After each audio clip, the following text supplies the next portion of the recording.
Hello, ladies and gentlemen, and welcome once again to our new lesson. Today, we are going to be going over lesson SB2-2, which is about exponents. Now, before we get started, I do want to share some things with you guys besides my screen, of course. And that is that when you go to OneNote, you click on your name, let's load.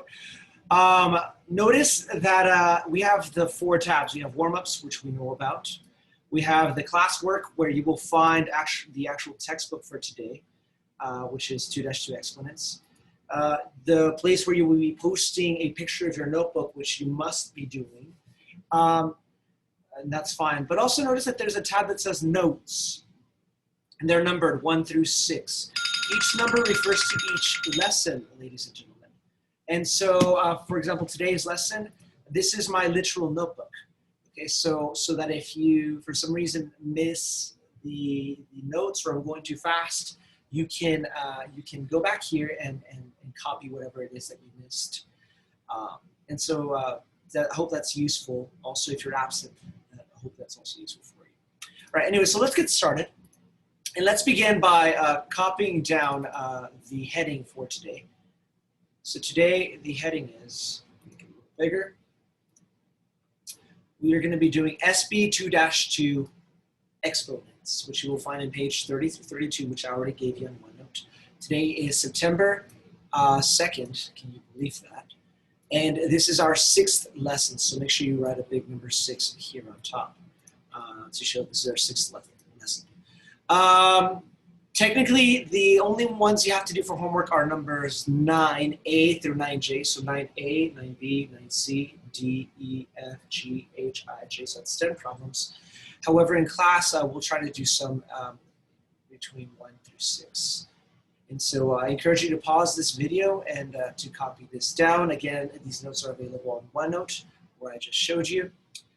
And so assuming that you've already copied down the heading that is on your physical notebook, remember that the expectation is that you're going to do your notes on your notebook, do the examples that we do in class, or in this case, this recorded lesson, and you're going to continue on that same section and do your assignment for today. And those are the pages that you're going to take a picture of and put them on OneNote. And after that, once you have all your answers, you're going to submit those to school. And we'll go over that more later. Exponents. So exponents, and for those of you that cannot read my handwriting well, it's exponents. I'll leave that up there. So the best way to explain exponents is simply to see what they look like. So I'm going to make this bigger. That is 3, and there's a 4 on top. And when we have that, it is said 3 raised to the 4th power. It's not just your imagination. This 4 really is smaller, and yes, it is higher than that 3. And that is 3 to the 4th power. The question is, what does that mean? What does it mean when we see an exponent like we do here? Here, that 4 would be an exponent. Well, what this means, ladies and gentlemen, is precisely this. 3 times 3 times 3 times 3. So really, there is no 4 here. 4 refers to the number of times that we are multiplying this number right here. Let me explain that to you again. So again, and I'll do a different color. So we have 3, and we're raising 3 to the 4th power. This means that we are going to have 3 times itself times 3 times 3 times 3 4 times. Again, there are no 4s there. So the exponent tells us how many times we're going to be multiplying the larger number times itself. So that you don't have to write 3 times 3 times 3 times 3 times 3. No, you just see 3 3s, or 4 3s in this case, that we're multiplying together. So you're like, oh, that's 3 to the 4th power. And so to see what that is, we would work this out. So 3 times 3 is 9. 3 times 3 is 9, and 9 times 9 is 81. You could also do it this way. 3 times 3 is 9, and then 9 times 3 is 27, and 27 times 3 is 81. Because it is just multiplication. The order in which you multiply them does not matter. And we can do that with any number. You might have something like 2 to the 4th power. That would be 2 times 2 times 2 times 2. And so 2 times 2 is 4. 4 times 2 is 8. and 8 times 2 is 16, so that would be equal to 16. Okay. Notice that when I'm multiplying, I am using a new notation. I'm using these dots in the middle. They're not decimals. That's just another way of saying multiplication. Because later on you'll see that we're going to use X's and other letters within our math work. And that multiplication symbol of the X makes things really confusing. And so you're going to be seeing me use the dot more and more in this class. All right, moving on. So that was 3 to the 4th power. Okay, well, what about 3 to the 3rd power? Well, 3 to the 3rd power is simply what you see here. 3 times 3 times 3. 3 times itself 3 times, which is kind of confusing, I know. But if I had something like 9 to the 3rd power, then that would be 9 times 9 times 9. So 9 times 9 is 81. So this is 81. And then I would do 81 times 9. 9 times 1 is 9. 9 times 8 is 72. So that would be 729. That would be 9 to the 3rd power, as we see here. Okay. In this case, 3 times 3 is 9. 9 times 3 is 27. So that's what I got here. When I evaluated 3 to the 3rd power, my answer was 27. 3 to the 2nd power, that is 3 to the 2nd power is 3 times 3. Okay, notice how there's 2 3s, and that's going to be 9 because 3 times 3 is 9. So at 3 to the 4th power, we see that it was 4 3s being multiplied together. 3 to the 3rd power is 3 3s being multiplied together. 3 to the 2nd power was 2 3s being multiplied together. Then 3 to the 1st power makes sense, it's just 1 3. And it's just 1 3. There's nothing else being multiplied. It's like a little pyramid. And so 3 to the 1st power is just 3. In fact, anything, ladies and gentlemen, it could be 107 raised to the 1st power. It's just going to be itself, 107. It could be, yes, 2.5 raised to the 1st power is just going to be 2.5. By the way, this applies to decimals too. If I had something like 3.7 to the 3rd power, then that would be equal to 3.7 times 3.7 times 3.7. So you do 3.7 times 3.7, and then whatever answer you got, you multiply that by 3.7. So this applies to decimals as well. So again, 3 to the 4th power, we see 4 3s being multiplied. 3 to the 3rd power is 3 3s being multiplied. 3 to the 2nd power is 2 3s being multiplied. 3 to the 1 power is just 1 3. 3 to the 0 power is, there's no 3s, but this is a tad bit confusing. So let me make sure that we are extremely clear. Anything to the 0 power, ladies and gentlemen, is going to be equal to 1. I know, that is not a mistake. Anything to the 0 power is 1. So if you have 9 to the 0 power, it's going to be 1. 120 to the 0 power is going to be 1. Anything. 1.725 to the 0 power is going to be 1. Okay, everything but 0. So anything to the 0 power is going to give you 1. Awesome. Okay, so something else to keep in mind, whenever you have a number and it has an exponent, like 37 to the 4th power, that would be considered exponential form because we have an exponential form. Now, once we expanded it, we actually saw what we are actually doing. So 34 to the 7th power, 37 to the 4th power would be 37 times 37 times 37 times 37. So I expanded it. That would be known as expanded form. So we have exponential form. Feel free to pause the video if you need to write these down. And expanded form is whenever I expanded it to see what is actually going on in there, when I'm actually going to evaluate it, when I'm actually going to work it out. And lastly, this is the evaluation. I'm going to call that the evaluation. It just means the answer, or in your homework, you're going to see that it's going to say evaluate. They're going to give you something like this. They just mean what's the answer. So I'm just going to call that the evaluation. I'm actually not even sure if that's the technical term. But whenever they say evaluate, they mean work it out. Evaluate 3 to the 1st. The answer is 3. Evaluate 3 to the 3rd power. The answer is 27. Okay? So that's exponential form when it has the exponent. Expanded form is whenever you actually write it out. all the numbers that are being multiplied together, or all the number of times that that number is being multiplied by itself. And finally, the evaluation, which is the actual answer when they tell you to evaluate it. So in short, and really as a summary, when you think about it, if I make this really big, here we have 3. Uh-oh. We have 3 to the 4th power. The bigger number, the one in the bottom, the bigger one is known as the base. So the bigger the bottom base, they'll start with B, base. It's the big one, the base. And the exponent obviously is known as the exponent or the power. Later on, when you start doing algebra and you have other things, they might also call it the degree. But in this class, we're going to refer to the exponent as the exponent or the power. Okay. So if we remember what we actually talked about yesterday, we were talking about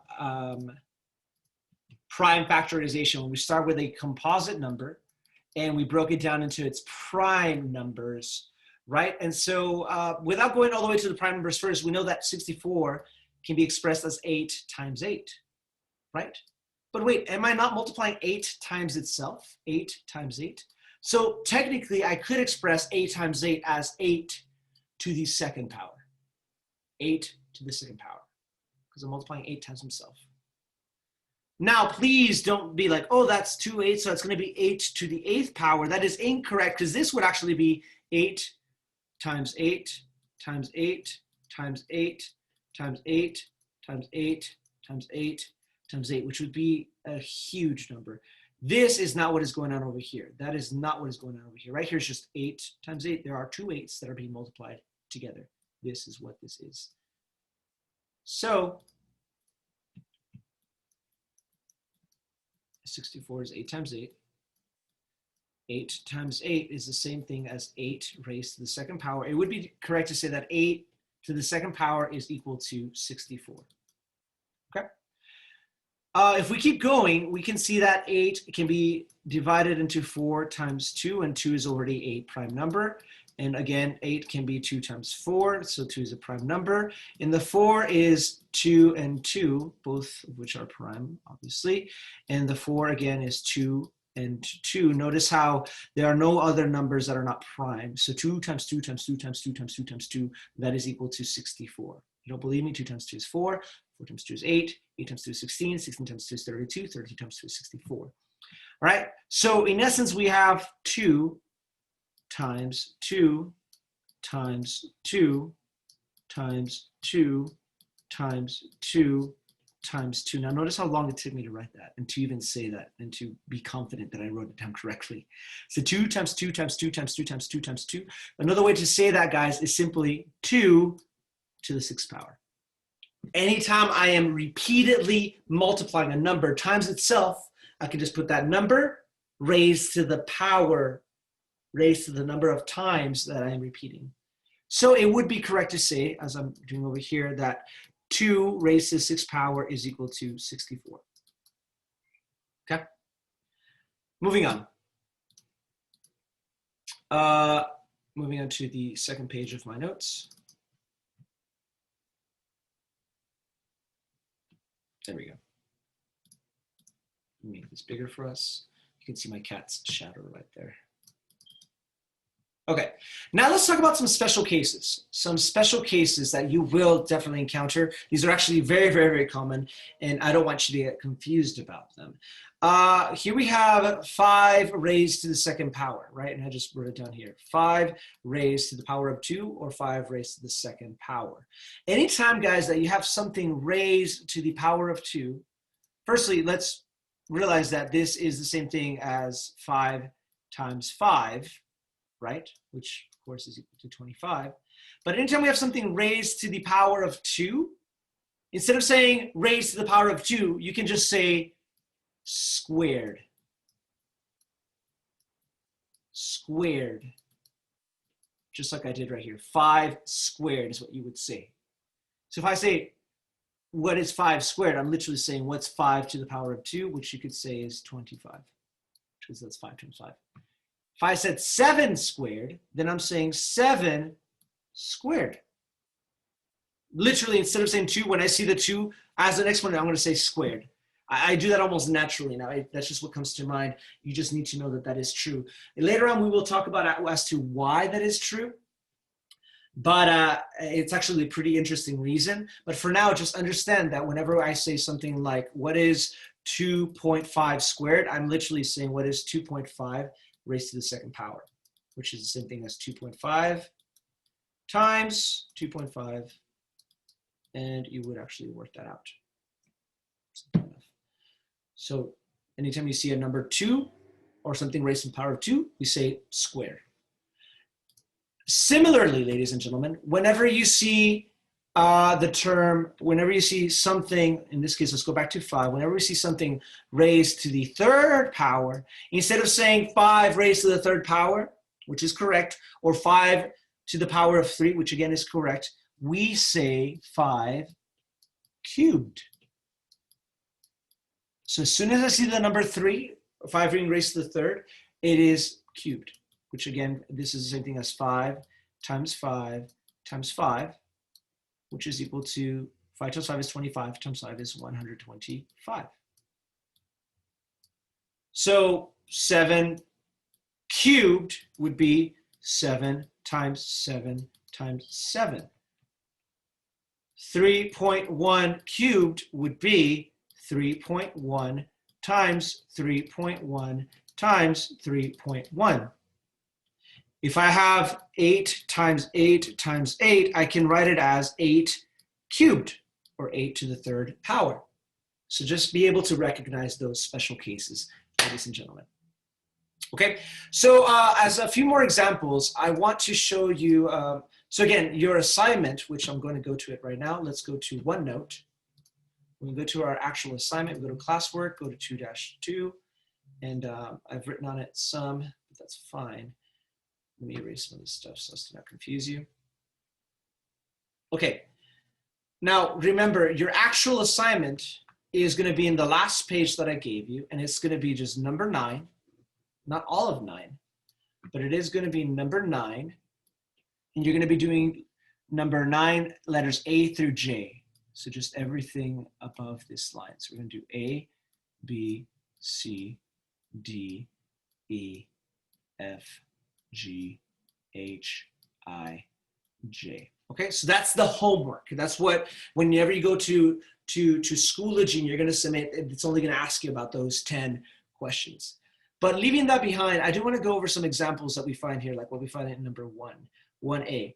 So they're going to give us this. So we have A, so this is 1A. We have 3 raised to the 4th power. So let's let's expand that. So 3 to the 4th is just going to be 3 times 3 times 3 times 3. And let's evaluate that. When they say evaluate, it means work it out. What does that actually mean? And we did that in our notes, did we not? 3 times 3 is 9. And there's many ways of doing this. 3 times 3 is 9. 9 times 9 is 81. Or 3 times 3 is 9. 9 times 3 is 27. 27 times 3 is 81. Either way, you're always going to get to the same answer. Cool. Let's do 1B. We have 4 raised to the 5th power. So that's literally going to be 4 times 4 times 4 times 4 times 4. Notice how I'm multiplying 4 times itself 5 times. So let's work this out. We know that 4 times 4 is 16. 4 times 4 is 16. So I have to multiply 16 times 16 times 4. All right, so I'm going to work out 16 times 16. 6 times 6 is 36. 6 times 1 is 6. Plus 3 is 9. We're done with this row. 1 times 6 is 6. 1 times 1 is 1. We're going to add these together. That's going to be 6. 9 plus 6 is 15. And then 1 plus 1 is 2. So that's 256. So 16 times 16 is 256. But then don't forget about the 4 over here. Times 4. So I'm going to multiply 256 times 4. All right, that's where this 4 is coming from. So 4 times 6 is, I can't think, 24. 4 times 5 is 20, plus 2 is 22. 4 times 2 is 8, plus 2 is 10. So the answer would be 1024. Okay. C. C is 5.3 squared. Notice how I said squared. So that literally means 5.3 times 5.3. So you would work that out. We know how to work decimals, right? 3 times 3 is 9. 3 times 5 is 15. 5 times 3 is 15 again. 5 times 5 is 25, plus 1 is 26. So that would be 9, 10, 6, 7, 8, 2. We have 2 decimal places, 1, 2, so it would be 28 and 900ths. That would be C. Now pay attention to these here. We have 8 squared. So we have 8 squared again means to the second power. So that would be 8 times 8, which is 64. And if I'm going too fast, pause it and go back. Again, squared will always mean raised to the second power. 8 to the second power is 8 times 8, and 8 times 8 is 64. 6 cubed, remember cubed means raised to the third power. So 6 cubed is 6 times 6 times 6. So 6 times 6 is 36. So here this is 36. And if I do 36 times 6, so 6 times 6 is 36 again. 6 times 3 is 18, 19, 20, 21. So the answer would be 216. This, ladies and gentlemen, what I have just done right here is precisely what you're going to be doing for the ones on number 9, where it says evaluate each expression. I encourage you to expand it to show your work and actually show me the multiplication. And that's what you're going to be submitting onto Schoology. And lest you have forgotten, when you go to Schoology, remember that firstly, if you're having trouble with exponents still, don't be afraid to go to the resources folder. Resources, this is our 6th lesson, and there's a video that you will find very helpful. And then obviously, go to week 3. Today is Wednesday, and I'm gonna post this video right here. Don't worry about this where it says Loya. That's not for most of you, but unless you know it's for you. But anyways, but yeah, when you go and submit, ladies and gentlemen, so click on there, and you're gonna see it's gonna look something like this. Notice how it's just 9A, 9B, 9C, 9D, 9E, 9F, 9G, 9H, and 9I, and 9J. That's what you're going to be submitting today. Okay, that's pretty much it, ladies and gentlemen. I hope you found this video helpful. And if you have any more questions, please email me. And I will see you soon.